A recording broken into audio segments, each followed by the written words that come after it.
Et bienvenue sur My Fashion Stories Box Podcast, le podcast des petites histoires de la grande histoire de la mode. Je m'appelle Catherine et je suis heureuse de vous retrouver. Découvrons ensemble le monde merveilleux de la mode, de l'histoire et de l'histoire de la mode.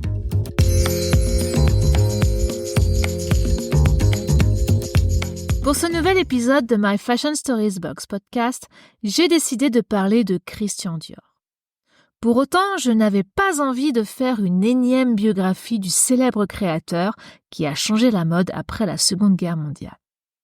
J'ai décidé de me concentrer sur sa relation avec les fleurs.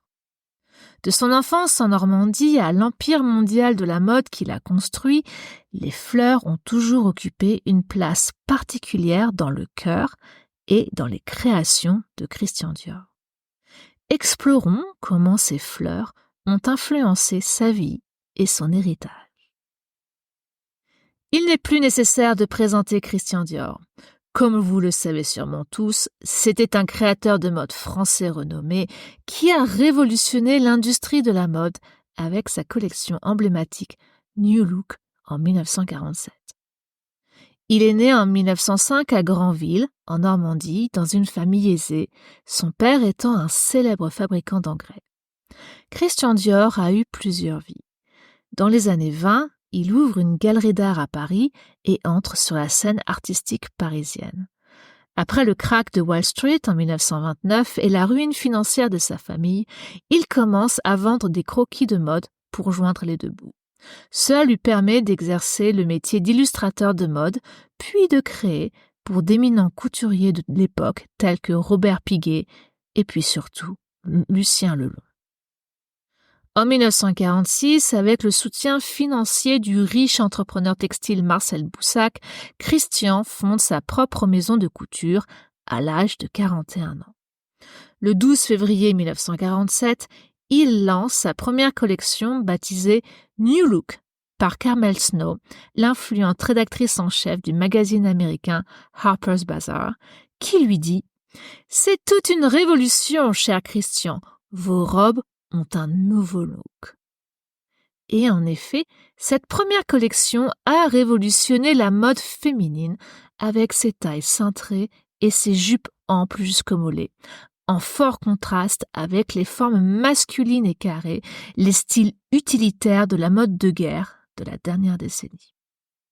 De plus, grâce à lui, Paris remporte la guerre de la mode et revendique son statut de capitale de la mode et de centre des tendances.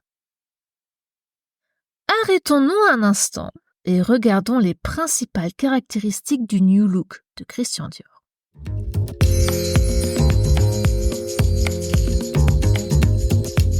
La silhouette New Look présente des épaules arrondies, une taille cintrée, une ligne de buste soulignée par un rembourrage et des jupes très amples, tombant sous le mollet, créant une silhouette de sablier exagérée. La veste barre, avec ses épaules incurvées et ses détails à basque, est devenue un modèle emblématique, utilisant de grandes quantités de tissus et ainsi ravivant l'esprit de luxe et de féminité dans la mode. Ces créations visaient à flatter la silhouette féminine, tout en consumant des tissus fastueux comme des soies et des brocarts pour créer un sentiment de luxe et d'indulgence après l'austérité des années de guerre. Ces vêtements incarnaient une qualité extravagante, presque architecturale. Pour la création de certains de ces vêtements de la collection New Look, des matières donc luxueuses comme la soie et le brocart étaient utilisées dans des quantités incroyables, 9 mètres, 15 mètres, allant même jusqu'à 25 mètres selon les modèles. À titre de comparaison, une robe utilitaire des années de guerre était réalisée dans 3 mètres de tissu. Pour créer la jupe du tailleur bar, 12 mètres de tissu ont été nécessaires et pour la robe diorama, 26 mètres. Comme vous pouvez l'imaginer, cette surconsommation n'a pas été très bien accueillie dans la France rationnée de l'après-guerre et cela a créé quelques scandales, même si, je l'ai appris récemment, ces scandales pourraient aussi avoir été mis en scène par le créateur lui-même à des fins publicitaires. Dans son autobiographie « Dior et moi », Christian Dior justifie ses choix de la manière suivante. « Je suis d'un tempérament réactionnaire. Nous sortions à peine d'une époque démunie, parcimonieuse, obsédée par les tickets et les points textiles.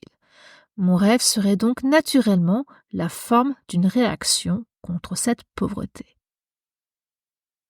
Au cœur de ce style, la féminité, la douceur, la délicatesse, la fragilité, qui était pour lui l'essence même de la femme, mais également une volonté de laisser dans le passé les horreurs de la guerre et la perte de la féminité avec des femmes qui étaient devenues soit des soldats, soit réduites à des fins de reproduction, soit des prisonnières de guerre, ou encore des survivantes des camps de concentration, comme sa propre sœur, Catherine Dior. S'inspirant du romantisme du XIXe siècle avec de la corsetterie, du rembourrage au niveau des hanches et des références historiques, la volonté de Christian Dior était de créer une vision idéalisée de la féminité.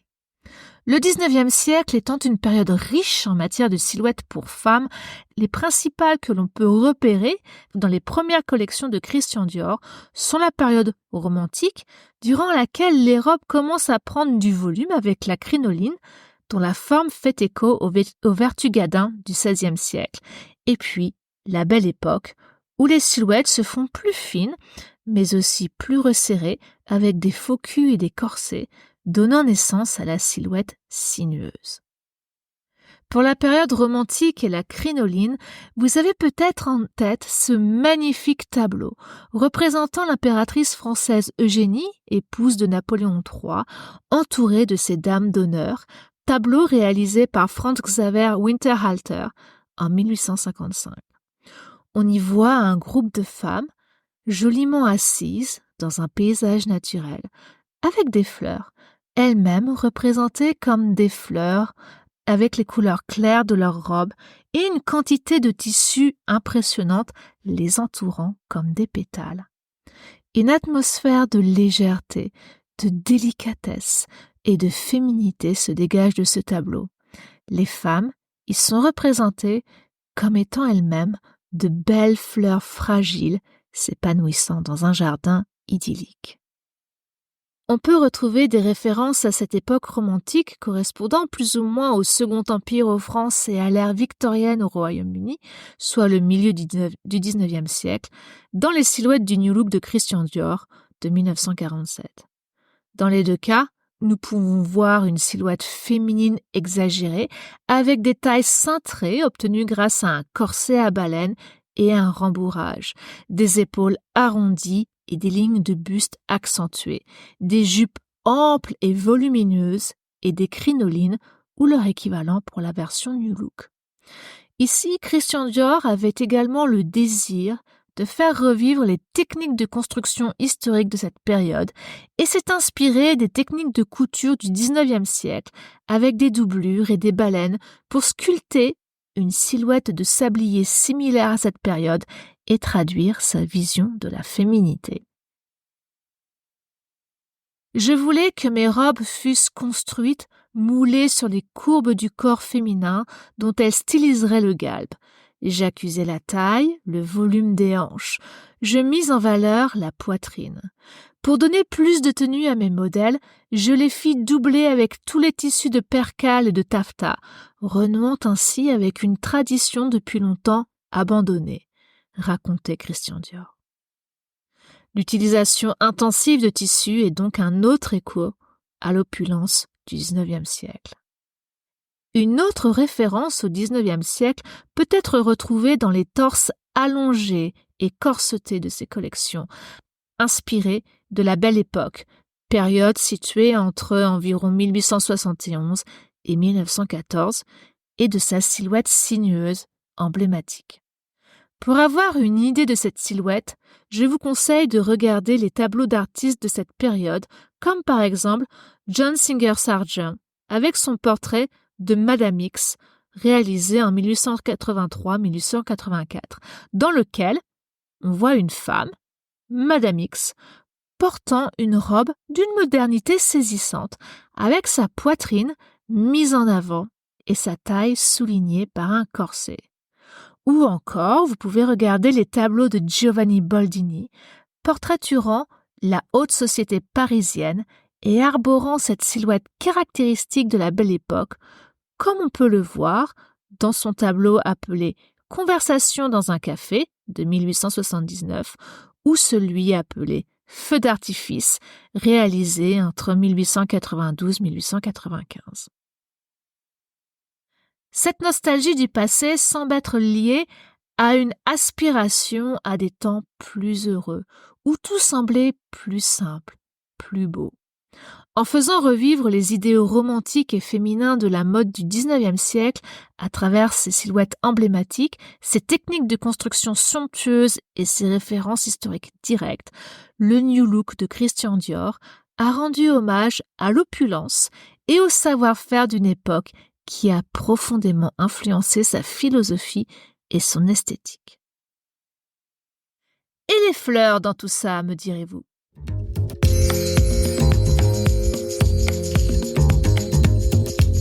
La famille Dior possédait une maison en Normandie, connue sous le nom de Villa Les Rimbes, entourée de jardins luxuriants remplis de fleurs diverses et variées. Ces jardins, minutieusement entretenus par sa mère Madeleine, sont devenus un sanctuaire et une source d'inspiration pour le jeune Christian. L'amour de Dior pour la nature et les fleurs lui a été inculqué dès sa jeunesse, et on peut remercier ici sa mère Madeleine pour cela. Madeleine Dior a peut-être influencé non seulement son fils Christian par son amour pour les fleurs, mais également sa plus jeune fille Catherine, qui aurait été la muse du créateur pour sa collection New Look et le parfum Miss Dior, après ce retour du camp de concentration de Ravensbrück. Après la guerre, Catherine vendra des fleurs aux Halles à Paris, puis s'installera dans le sud de la France, où elle poursuivra sa passion pour l'horticulture, passion qu'elle partageait avec son frère aîné, qui, lui, l'utilisera dans ses créations et ses parfums.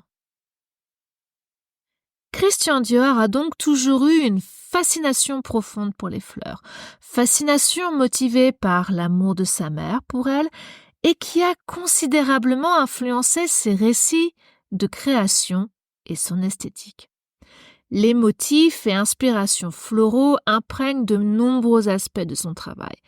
Les couleurs, les formes complexes et les parfums délicats des fleurs du jardin ont laissé une marque indélébile dans son imagination. Sa première collection, de 1947, connue sous le nom de New Look, s'appelait en fait Corolle, une référence directe aux pétales d'une fleur. Et en effet, si l'on regarde les robes de cette collection, les silhouettes évoquent les fleurs épanouies avec leurs épaules arrondies, leur taille cintrée et leurs jupes amples, comme nous l'avions déjà noté avec les crinolines du XIXe siècle.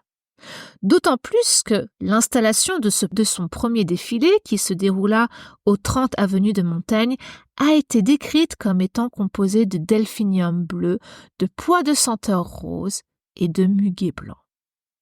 Les fleurs ont fait partie intégrante du style et de la signature de la maison, et ce, dès son début.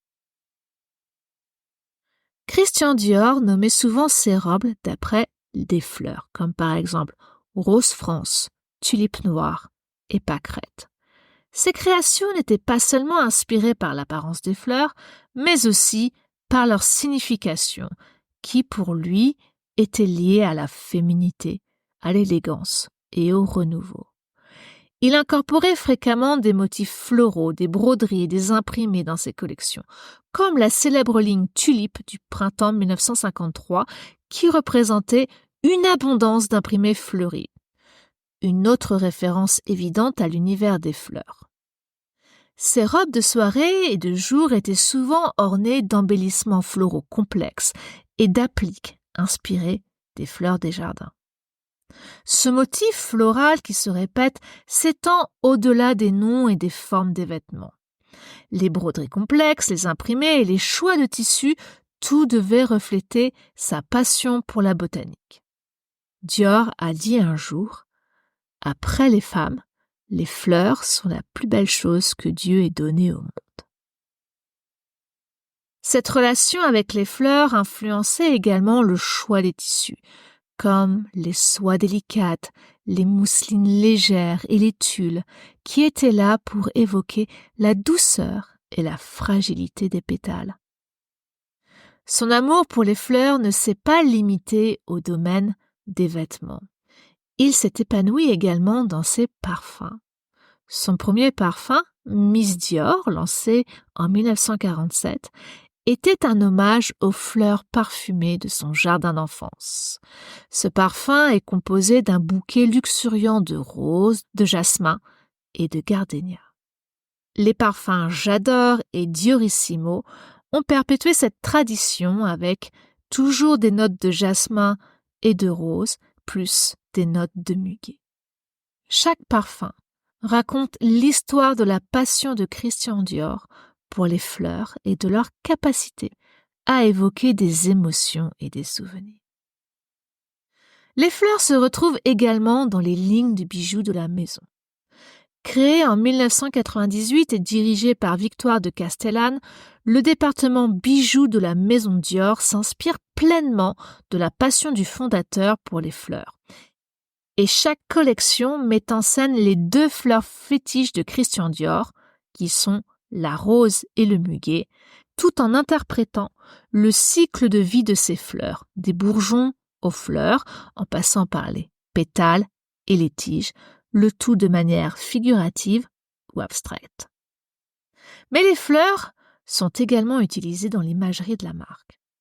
Les visuels floraux et les chapeaux faisaient partie intégrante des campagnes publicitaires beauté de Dior, notamment pour le lancement du premier rouge à lèvres, Rouge Dior, dans les années 60. Tandis que les défilés et le marketing de la maison Dior représentent fréquemment des décors floraux luxuriants. Au-delà de leur esthétique, les fleurs avaient une signification symbolique pour Christian Dior, qui était très superstitieux et accordait une grande importance aux signes et aux porte-bonheur. Christian comptait 2 fleurs particulières parmi ses préférées, la rose et le muguet. Les roses évoquaient pour lui des idéaux de féminité et de volupté. Cette fleur, également connue comme la reine de toutes les fleurs, figure en bonne place dans ses créations, ses parfums et ses images de mode. On la retrouve dans son parfum Miss Dior, parfum qu'il décrit comme le parfum de l'amour. Le muguet, considéré comme une fleur porte-bonheur que l'on offre généralement le 1er mai, représentait pour Christian Dior un retour au bonheur après la Seconde Guerre mondiale et l'austérité de ces années noires. Un peu comme la fleur elle-même qui s'épanouit au début du printemps après les froides journées d'hiver. Christian a adopté cette fleur comme porte-bonheur personnel et l'offrait à ses employés, à ses clients. Il la portait même sur le revers de sa veste. Le muguet est devenu un symbole emblématique de la maison Dior. Il sera largement utilisé dans les parfums, comme dans Diorissimo, ainsi que sur les vêtements. Dans son autobiographie, il écrit « Au printemps 1954, je suggérais la ligne muguet, inspirée par ma fleur porte-bonheur. Ligne à la fois jeune, souple et simple, à laquelle une couleur fournit son style, le bleu de Paris. »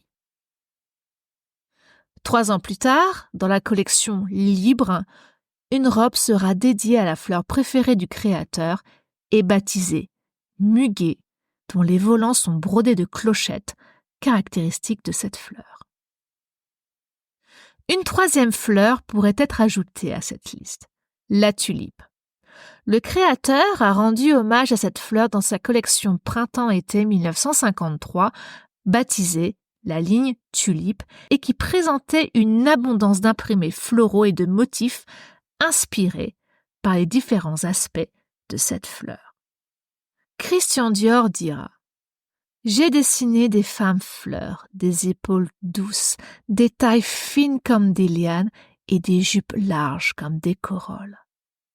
En incorporant des motifs floraux, des broderies, des notes de parfum, des significations symboliques, des souvenirs d'enfance et même des inspirations de fleurs dans ses collections, son image de marque et dans ses différentes gammes de produits, Dior a rendu hommage de manière indélébile à sa passion de toujours pour l'horticulture.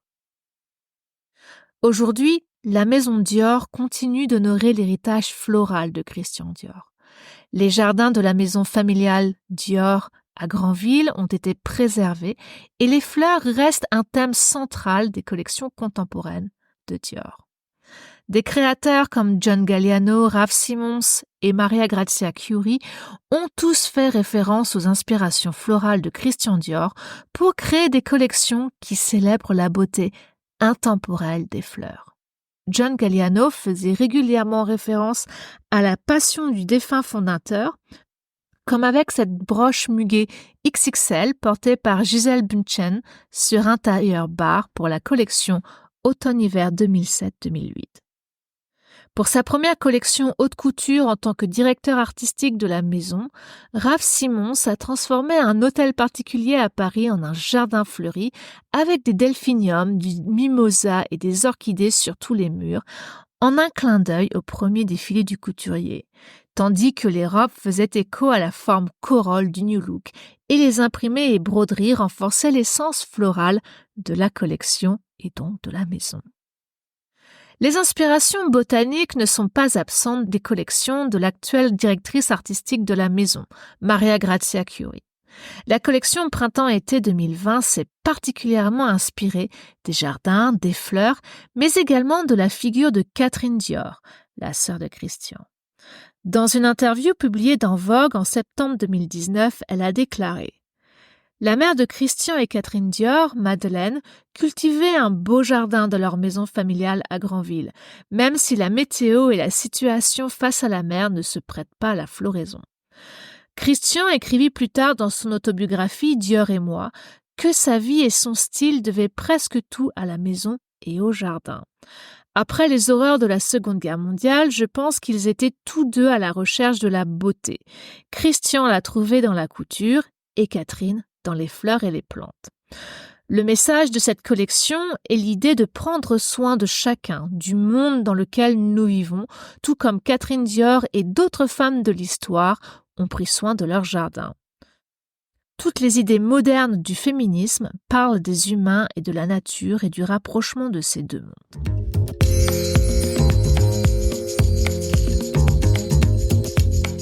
À travers son enfance dans les jardins normands, son admiration pour sa mère et sa sœur cadette, son penchant pour les motifs floraux dans ses collections et le rôle central des fleurs dans ses parfums et l'imagerie de sa marque, l'influence des fleurs sur les récits de conception et l'esthétique de Christian Dior n'est pas exagérée et se doit d'être soulignée.